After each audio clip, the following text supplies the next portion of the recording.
Mas aí Aristóteles ele vai perguntar qual é a virtude propriamente humana, né? Porque, ora, esse era um grande ponto para Aristóteles, afinal, os seres humanos, né, o homem, ele possui várias virtudes, ele está apto a várias virtudes, ele vai dizer isso na sua obra Ética a Nicômaco. Por exemplo, o homem, ele pode caminhar, ele pode correr, pode cantar, construir, desejar, enfim, ele possui várias faculdades, né, propriamente humanas. Inclusive, há algumas virtudes ali, algumas ações que o homem está apto, que os animais mesmos também podem executar, na verdade, como caminhar, o correr, o agir de forma instintiva, etc. Né? Mas há uma virtude que é propriamente humana, que é restrito aos seres humanos e que torna o homem diferente dos outros seres vivos, né? Dos outros seres animais ou inanimados, né? Que é a sua própria forma de pensar de forma racional, crítica, rigorosa e radical. Na verdade, ou seja, a razão ela é uma virtude propriamente humana que nos distingue dos outros seres humanos, dos outros seres viventes, né? Dessa forma, segundo Aristóteles, o homem leva uma vida virtuosa quando suas ações são sempre orientadas pelo uso efetivo de sua virtude que lhe é própria, ou seja, a razão. Ou seja, aqui a gente já faz um primeiro link, então, né, entre que a ética ela é uma sabedoria prática, mas ela deve ser guiada pela razão, como nós vimos lá anteriormente no começo, né? É uma ação guiada racionalmente, não é verdade? Ora, mas não, mas é importante também que a gente compreenda, pessoal, que quando ele entende que o ser humano ele é movido por vários tipos de virtudes, né? E é justamente por isso que Aristóteles vai fazer uma distinção ali entre as virtudes intelectuais, que são as virtudes adquiridas pelo estudo e o ensino, e as virtudes morais, que são adquiridas pela prática e pelo hábito, ou seja, uma diz respeito à teoria e a outra à prática. Ora, por exemplo, o arquiteto ele se torna um bom arquiteto construindo, na verdade, ou seja, praticando aquilo que ele é apto a fazer. O pintor ele se torna um bom pintor pintando, né? Exercendo a sua virtude. O guitarrista, aqui eu coloquei um exemplo que o Aristóteles usa, tocador de cítara, né? Então dei aqui uma atualizada no termo, né? O guitarrista, o violoncelista, sei lá. Ele se torna um bom tocador tocando aquele instrumento, não é verdade? Ora, uma pessoa nobre, ela não se torna nobre, ela não nasceu nobre, mas ela se torna nobre praticando boas ações. Né? E ela só consegue praticar boas ações quando ela já, de uma certa forma, já adquiriu um certo senso de nobreza. O corajoso se torna uma pessoa corajosa, né? Quando ela de fato pratica ações corajosas, e o justo ele se torna justo praticando atos justos, né? Esses três últimos exemplos são mais importantes ainda, né? Para a gente compreender o que seria uma pessoa de ações nobres, uma pessoa de ações corajosas, uma pessoa de ações justas, né? E aqui eu chamo a atenção, pessoal, de que apesar de a ética, mais uma vez, se tratar de uma sabedoria prática, ela necessita de uma teoria, né? De um certo raciocínio. E é por isso que Aristóteles vai dizer, aqui eu trouxe a citação do seu livro, que é muito interessante, e ele fala sobre as virtudes. Adquirimos-las pelo exercício, como também sucede com as artes. Com efeito, as coisas que temos de aprender antes de poder fazê-los, aprendemos-los fazendo. Por exemplo, os homens tornam-se arquitetos construindo e tocadores de lira tangendo esse instrumento. Da mesma forma, tornamo-nos justos praticando os atos justos, e assim com a temperança e a bravura. Ou seja, ele associava outras virtudes, como a bravura, né, com certos aptidões que o ser humano possui, como por exemplo tocar ou tanger uma lira, que era um instrumento ali muito utilizado na Grécia Antiga, tá bom? E por tudo isso, Aristóteles dizia que evidencia-se também que nenhuma das virtudes morais surge em nós por natureza, com efeito, nada do que existe naturalmente pode formar um hábito contrário à sua natureza. Aqui nesse trecho, Aristóteles está chamando a atenção para o fato de que nós não nascemos com as virtudes morais propriamente ditas, com aquelas virtudes práticas, né? Que a gente viu agora há pouco. Mas nós adquirimos, mas nós nascemos propensos a adquiri-los. Por natureza, nós nascemos propensos a adquirir essas virtudes morais, mas nós só vamos alcançá-las, só vamos adquirir essas perfeições morais através da prática, do hábito. E é essa a característica da ética aristotélica, né? Do hábito, da prática, adquirindo cada vez mais perfeição do que seria certo, do que seria errado, para sempre nós atingirmos e praticarmos atos justos e corretos, tá bom?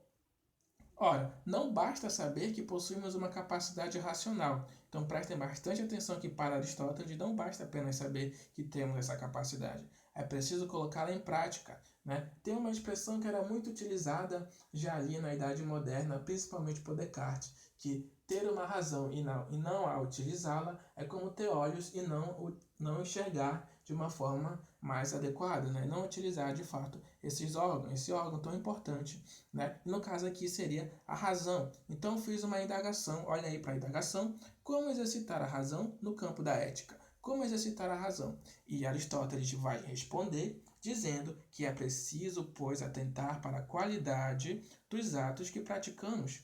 Mas como assim, professor? Nós temos que prestar atenção, nós temos que refletir sobre cada ato que nós vamos tomar numa sociedade, seja de uma forma pública ou de uma forma privada. É necessário que nós utilizemos sempre a nossa capacidade de refletir sobre as coisas que são certas ou que são erradas, né? E é por isso que há dois outros termos que são muito importantes aqui, que é vícios e virtudes. É quando nós podemos fazer diferenciações entre vícios e virtudes que nós estaremos de fato exercitando a nossa razão no plano da prática, no plano da ética, dos costumes. Por exemplo, é preciso, né, exercitar essa capacidade racional de escolha, sempre ponderando nossos atos. Segundo Aristóteles, somos éticos quando agimos de forma virtuosa, mas somos antiéticos quando agimos de forma viciosa, né? Portanto, as ações virtuosas dizem respeito à ponderação, à justa medida, à mediania de nossos atos. Já as ações viciosas dizem respeito aos extremos de nossos atos, seja para o exagero de algo ou seja pela ausência, pela falta de algo. Portanto, chegando aqui já ao final, as ações virtuosas são aquelas que se encontram no meio termo entre a falta e o excesso. Né? Lembra que eu falei ainda agora que o corajoso se torna corajoso praticando a coragem? Pois é, mas a gente precisa entender o que é a coragem no sentido aristotélico.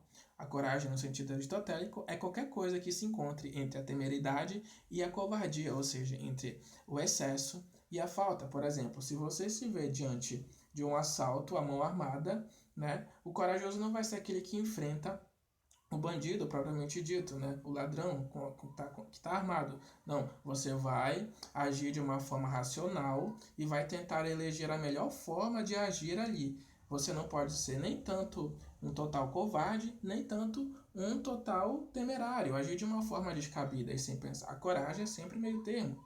A mesma coisa vale para a perseverança. Ela está entre a fraqueza de vontade, né? Você quer passar no vestibular, mas se você não tiver nenhuma vontade de estudar, você não vai passar. Agora, se você tiver uma vontade, uma perseverança, você vai passar. É claro que quando você converte essa perseverança numa vontade obsessiva, né, você já torna também um vício. Ou seja, o vício é sempre o extremo entre pode ser a falta ou o excesso. Já a virtude não, ela está sempre no meio.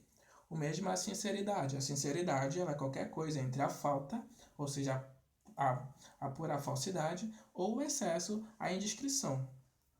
Beleza? Então falou de virtude, tu já sabe que é aquilo que se encontra no meio, e as virtudes é aquilo que se encontra nos extremos dos nossos atos. Beleza? Deixa eu carregar aqui mais um pouquinho para a gente encerrar a aula.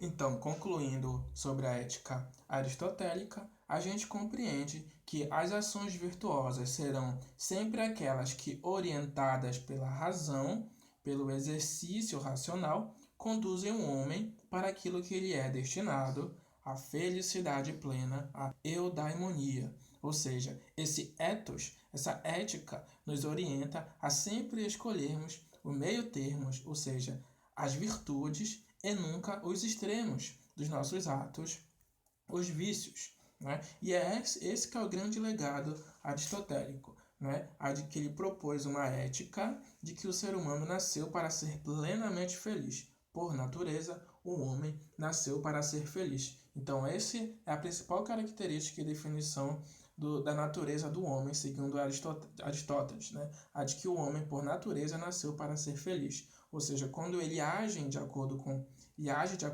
com a sua natureza, né? Que é ser feliz, virtuosamente pleno, né?